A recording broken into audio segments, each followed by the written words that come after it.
Mugamba mutya mwenna abeekumidde ku Uganda empya mujje bali gye mukola musibe mutya amanya Franklin nga bulijjo mwebale kwekuumirako nyongera okusaba mmwe abapya abatwengako buli kadde musobole okuba nga musubscribinga channel eno nkusaba bw'oba olaba vidiyo eno onyiga ekipensa wansi awo ekya red obe nga weeyunga ku Uganda mpya.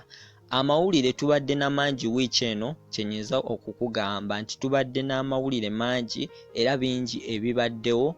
Muno mwe mubadde n'amawulire g'omukulu Kasirye Gwanga okuba nti yavudde mbulamu bw'ensi eno era nga omukulu oyo yatuvuddeko abasinga obungi gwe tubadde tumanyi Kasirye Gwanga Kato Kasirye Kato omwami o rest in peace. Naye ng'eyo tuvuddeyo tuyina amawulire agakagwawo right now wenjogerera. Tuyina amawulire g'omukyala Evelyn Namulondo azeemu okutaakinga Eddie Kenzo. Bana Eddie Kenzo alabye buli omu ataakinga ye, tetumanyi ki wabula Eddie Kenzo yakuloga yakumala kubanga omukyala ono akomyewo okulumba Eddie Kenzo bubi nnyo. Nga nsonga ki erumbisa Eddie Kenzo?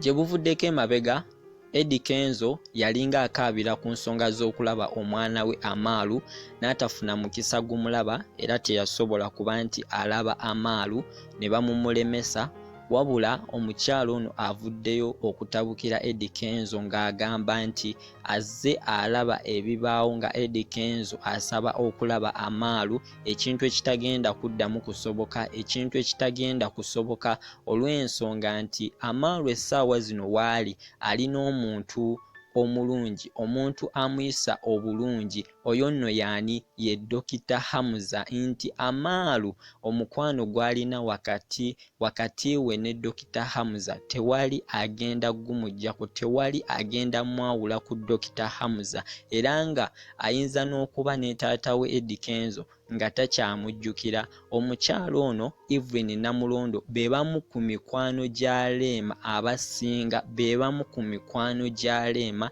abasookera ddala, era nga yabeera Leema ku lusegere. Tewali kyoyinza kubuuza Leema nga takimanyi omukyalo ono, tewali kyoyinza mubuuza ku Leema nga takimanyi, tekiriiyo kubanga Leema amuyisanga handibaaga kubanga atambula naye buli wamu nga omuntu bwandikutte handibaaga yo mu ngalo nga tekuvaamu. Kati ono omukyala era nga be bamu ku baali abawerekera Leema ku mikolo gya Leema aludde naye ebbanga ddene, emyaka ndowooza kati nga 9 ng'ali n'omukyalo ono, wabula avuddeyo n'ayingira mu nsonga za Eddie Kenzo ng'agamba nti Eddie Kenzo asaba omwana naye talina ne bw'agenda kumussa, talina naani agenda kumulabirira lwa nsonga nti Eddie Kenzo okusaba omwana mpozi ng'agenda muteeka mu bidongo, mpozi ng'agenda kutambulanga naye embidongo, naye tewali muntu agenda kulabirira mwana. Omukyalo ono